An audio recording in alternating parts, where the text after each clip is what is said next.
You worked with Dr. Wolf for quite a while and had a chance to really understand her work. Now, one thing that Rolf strove for in her work is symmetry and balance in the body.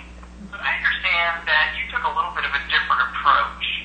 Can you give us some of your thoughts on symmetry versus asymmetry? You know, it was a traditional model. It was a traditional medical model about alignment with these straight lines and the plumb line going from the ear to the shoulder, to the hip, to the knee, to the ankle, which would line people up actually on the posterior third of their foot. If people were lined up with the plumb line, they were on the posterior third of their foot. And they were supposed to have level shoulders and level hips and so on. And this became the model for many exercise forms and for the, as I said, for posture classes and of course for Dr. Rolf's work.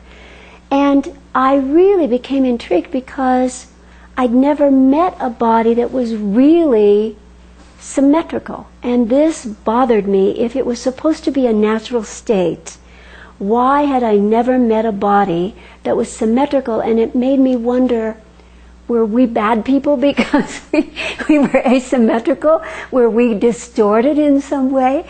And actually, I really pursued this. I pursued this to find out why I had this intuition that the body was supposed to be asymmetrical. And sure enough, you know, when you have as many organs as we do, and you have the systems, those are the systems that we develop around, the body is asymmetrical internally, so it will be slightly asymmetrical on the outside as movement comes through from deep to superficial. But the thing that bothered me is if we're supposed to be aligned on this plumb line from the ear to the ankle and the weight is over the back part of the foot, why do we have a forefoot, was my question. Why were we designed with a forefoot? Was it a mistake? Should we have an aft foot so we could be in the plumb line and we'd have as much foot to the back of the ankle as we did to the front? No.